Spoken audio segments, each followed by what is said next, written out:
Ebigambo by'omukulu kitaffe mu Katonda Omulangira Kazim Nakibinge olunaku olwaleero ate Mwami Yosete Bwabula byemutabudde obwongo era n'amusuubiza nga bwagenda okukwatibwa olw'ebigambo byayogedde olunaku olwaleero ng'amutegeeza nti ne bw'anaasiba Bannayuganda ne bw'anaabatulugunya ne bw'anaalemeza abaana b'eggwanga mu makomera yakimanye bumanya nti akadde ke kaggwayo dda.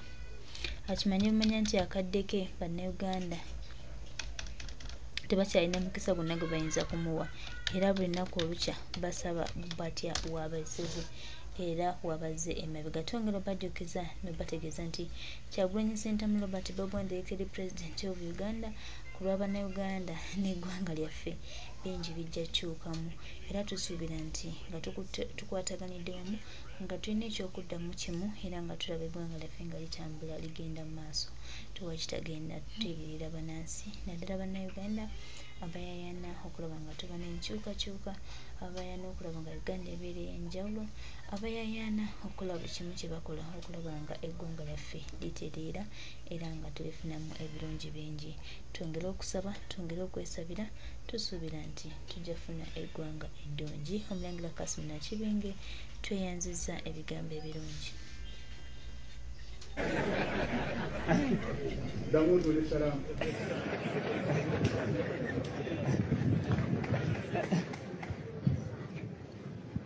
Assalamu alaikum wa rahmatullahi wa barakatuh. Neyanziza nnyo jjajja neyanze ekisolo tuyozayiza abantu b'ekawempe kubanga basobodde okukiyitamu naye wadde tubayozayiza mu kiseera kyekimu byakutwala omukisa guno okuvumirira ebyalabika mu kulonda okwo okw'ekawempe. Waliwo obukambwe bungi nnyo obuteetaagisa obwakolebwa ku bantu bonna okutwala munono Mbaka Namulanga bamujja ku kaboodabooda nga bamusika nga tugamba nti kyo tekyetaagisa. Ndudde nga nkyogera nga ngamba nti tosobola kukozesa maanyi kwagazisa muntu kyatayagala era tosobola kukozesa maanyi kukyayisa muntu kyayagala. Enkola eyo terina gyekitwala okusimba nsonga akkiriza nakkiriza agaanye n'agaana. Tujja kusaba abalina obuvunaanyizibwa ku bitongole bino ebirina okutukuuma ekintu ekyo bakimanye bamanye nti ffenna tuli bantu okulaba nga muno okutte waya y'amasannyalaze ogimukuba yakoze eki. Ekintu ekyo kyali kyennyamisa mu mulembe guno ne tulowooza nti si kituufu era tekirina nsonga lwaki kibeerawo. Mu bbanga si ddene tugendagenda mu kalulu aka bonna kyenyinza okusaba abantu baffe mwenna kimukuume emirembe mukuume obuntu bulamu.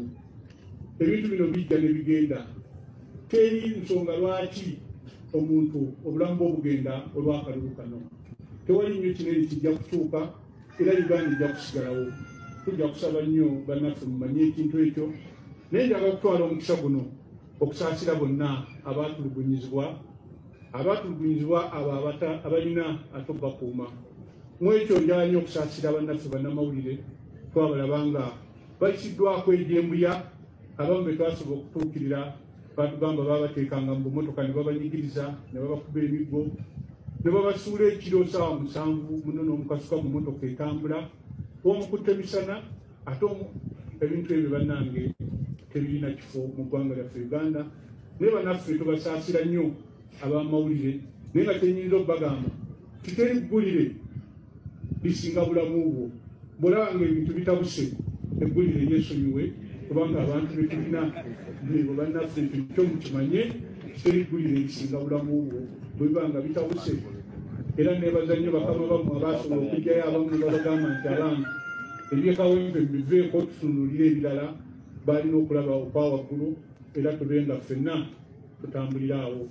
Njagala kumaliriza ebigambo byange nga nziramu okubayozaayoza mwenna Allah kututuusa ku lunaku luno olw'essanyu era nga mbajjukiza ekyo kye mumanyi ti Allah gwe tubadde tusinza y'omu era gwe tugenda okusigala nga tusinza. Byonna byeyakugaana mu Ramadhan bw'abanga era byeyakugaana okukola mu nnaku endala tewali nsonga lwaki okikola n'olowooza nti Ramadhan yaweddeko naye y'omu gw'osinza tusigale nga tutambulira wamu era nga tutambulanga abasiraamu tutambulanga bannaddiini. mbayozaliza okutuuka ku lunaku luno neera nga nziramu okusaba abantu baffe nga tugenda mu kalulu akajja tubeere n'ekisa tubeere n'obuntu bulamu n'okusaba abo abalina obuyinza obuvunanyizibwa tukuuma temutukuume bulungi n'ebyaffe tewali nsonga lwaki ate muyisa mu ngeri gye mwayisizaamu ekawempe n'ebigambo ebyo kusaba allah buli omu amukumiraawo nga mulamu era tuddemu okusinkana nga tuli balamu wakulu amu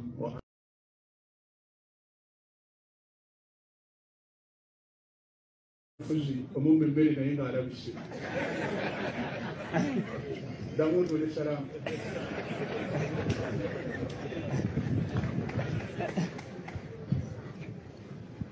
Assalamu alaikum warahmatullahi wabarakatu. Neyanziza nnyo jjajja neyanze ekisolo tuyozayiza abantu b'ekawempe okubanga basobodde okukiyitamu naye wadde tubayozayiza mu kiseera kyekimu ojja kutwala omukisa guno okuvumirira ebyalabika mu kulonda okwo okw'ekawempe. Waliwo obukambwe bungi nnyo obuteetaagisa obwakolebwa ku bantu bonna okutwala munono omubaka namulanga bamujja ku kabodaboda nga bamusika nga tugamba nti kyo tekyetaagisa.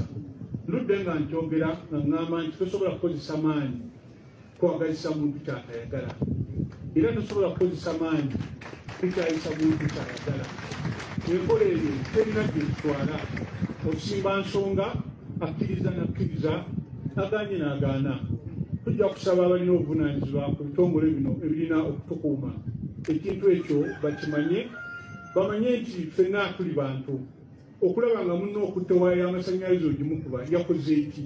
Ekintu ekyo kyali kyennyamisa mu mulembe guno ne tulowooza nti si kituufu era tekirina nsonga lwaki kibeerawo. Mu bbanga si ddene tugenda mu kalulu aka bonna kyenyinza okusaba abantu baffe mwenna kimukuume emirembe mukuume obuntu bulamu. Ebintu bino bijja ne bigenda teri nsonga lwaki omuntu obulamu bwe obugenda olw'akalulu kano. Tewali nnyo kinene kijja kutuuka era Uganda ejja kusigalawo. Tujja kusaba nnyo bannaffe mumanye ekintu ekyo naye njagala okutwala omukisa guno okusaasira bonna abaatulugunyizibwa abo abalina ate okubakuuma. Mu ekyo njala nnyo okusaasira bannaffe bannamawulire twabalaba nga bayisiddwako ejembuya. Abamu be twasobola okutuukirira batugamba babateekanga mu bumotoka ne babanyigiriza ne babakuba emiggo ne babasuula ekiro ssaawa 7 munono omukasuka mu motoka etambula omukutte misana ate ebintu ebyo bannange tebirina kifo mu ggwanga lyaffe Uganda. Naye bannaffe tubasaasira nnyo ab'amawulire naye nga kyenyinza okubagamba kiteri ggulire lisinga bulamu bwo. Bw'olaba nga ebintu bitabuse eggulire lyesonyiwe kubanga abantu betulina ebo bannaffe ekyo mukimanye kiteri ggulire lisinga bulamu bwo bwe biba nga bitabuse. Era nebaza nnyo bakama bammwe abasobola okujjayo abamu ne babagamba nti abantu ebyekawempe biveeko tutunulire ebirala balina okulaba okwa waggulu era tubenga ffenna tutambulira awo. Njagala kumaliriza ebigambo byange nga nziramu okubayozaayoza mwenna Allah kututuusa ku lunaku luno olw'essanyu era nga mbajjukiza ekyo kyemumanyi ti Allah gwe tubadde tusinzayo omwo era gwe tugenda okusigala nga tusinza.